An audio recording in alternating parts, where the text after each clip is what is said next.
I use that word, purportedly declared Hope Uzodinma as the winner of the election conducted on November 11, 2023. That is a complete falsehood, because Hope Uzodinma did not, by any stretch of imagination, win that election. As a matter of fact, what happened on November 11 was not an election properly so called. It was a big shame to INEC and to our democracy. We will go straight into. Alright guys, welcome to Infoblog again, and basically what is happening in this country now is blowing my mind. I can tell you now, because what is happening right now is the recent elections on this IMO state government has been outstanding. It's not even outstanding in a good way, it's outstanding in a bad way.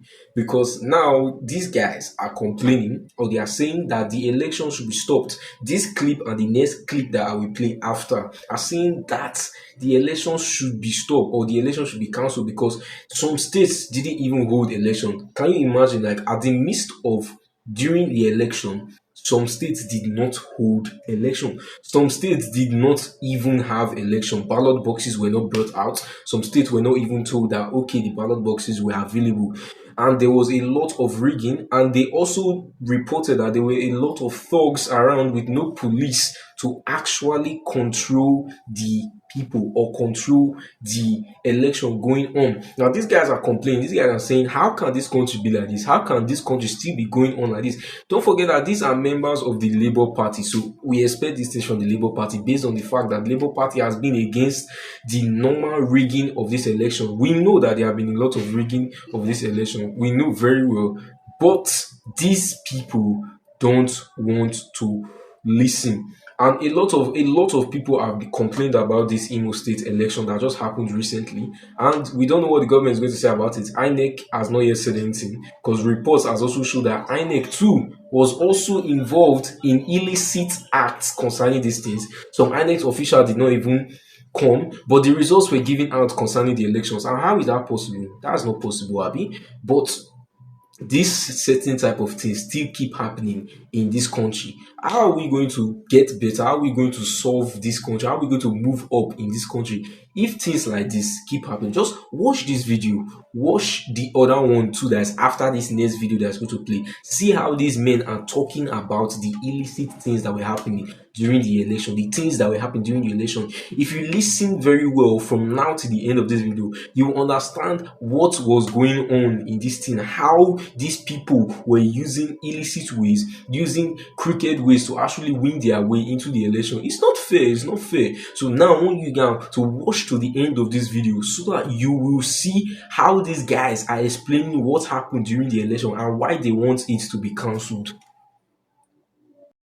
During the election, Imo State was heavily policed on the day of that election, but we have not heard of anywhere there was serious intervention by the security agents while all this thing happened. Then after the so-called election, we were summoned at the collation hall in INEC for the collation, and that was where the highest drama happened. The shameful act perpetrated by the returning officer, one Professor Abayomi Fasim, who from the first word that came out from his mouth exhibited that he was sent to Imo State to do a hatchet job. He was sent to Imo State to go and return Hope Uzodinma, whom they had already supplied him with pre-written results. From the moment he sat down, he started issuing orders and commands. He made it very clear to us that he has come here to hurriedly collect a result and declare a winner. We made every effort to let him know the processes he was abridging, the processes he was not following. He said he was not going to do that. My brothers here, other state agents, did their best to air out their concerns and grievances. But as a man who has been sent to do a hatchet job, he closed his ears to all those concerns and questions we had. Let me start from the beginning. From the moment he was about to start collation, my humble self of Labour Party and my brother here of PDP, we told him that we have petition to present. He said he will not listen to our petition, that we should have submitted it earlier. I told him that 1 hour 30 minutes we had approached INEC. That's 1 hour 30 minutes before collation. We had approached INEC to submit the petition. We were told that we should bring it into the collation hall and submit when collation starts. But now he's saying that he will not listen to our petition.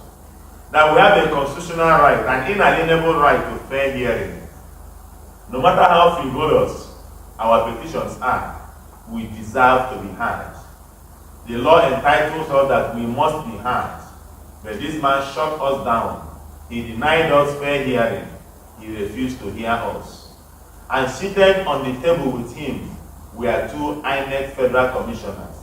One representing Southeast, Mr. Ken Oko. The other one representing Accreditation. Results were already preloaded by 10 a.m. in the morning, even when voting was still ongoing.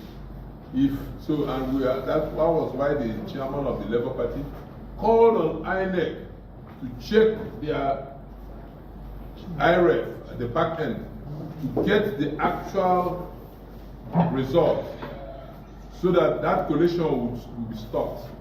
But they didn't listen because they had already planned this. From information available to us now, it was even the EOs who were sharing their money to RAs and the collation officers. The EOs were sharing it, telling them what to do, giving them already written results. So it has to be completely reviewed.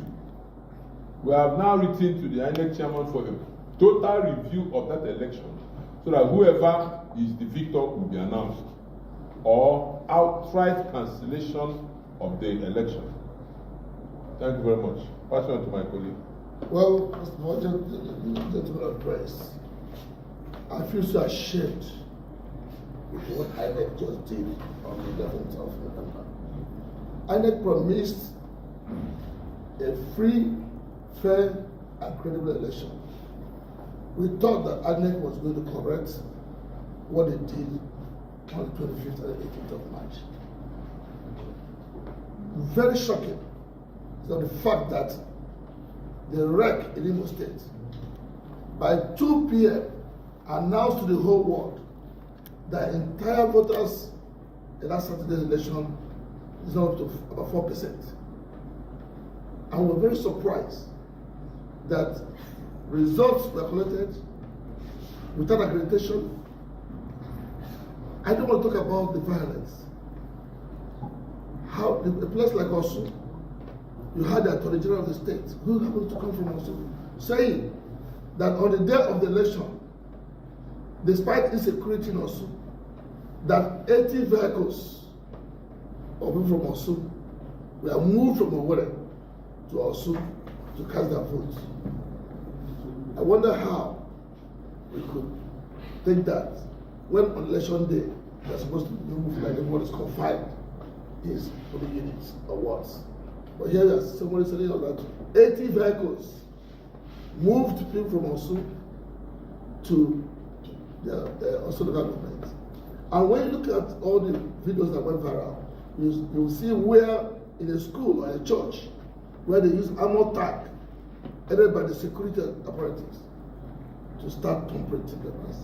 For Osun, in the last election, the entire accreditation vote in Osun was about 450. How come Osun gave 18,030 votes to who? Who are the people? These things have been preloaded. There's no. I believe that the INEC chairman, Yakub Mahmoud, who promised that this is an obstacle election and that it's going to be free, fair, and credible. Well, this is a charade. As far as I'm concerned, this is the election.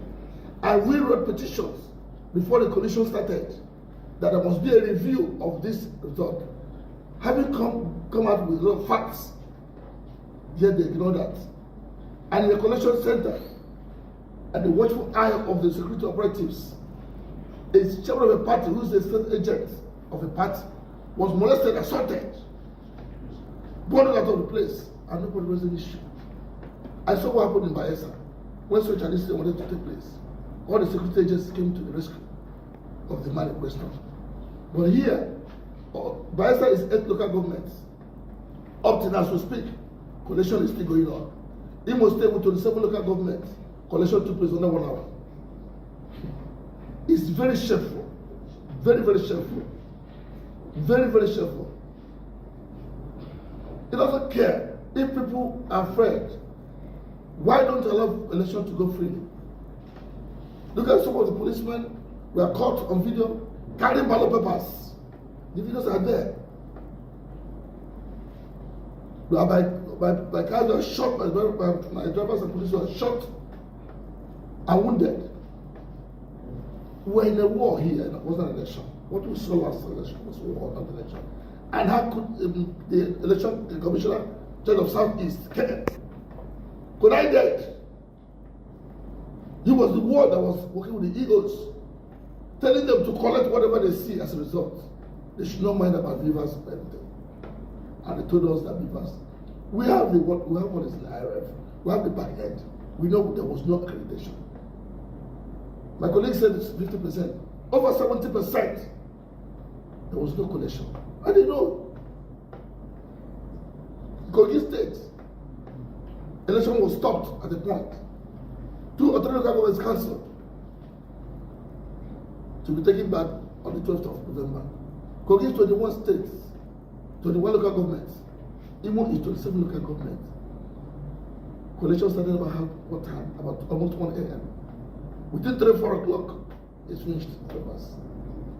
A place like IMO, with over 305 was 4,758 polling units and 27 local governments. We collected election on them. We saw it in this state before, where governorship election was conducted. It took 2 days to announce the result. Of the state that you even went for runoff. How come? And from what we have, if they said the man at the APC had 540,000 votes, when the entire accreditation votes which were gotten is not to 345,000. It's a big shame. It's a very big shame. This is an open rape.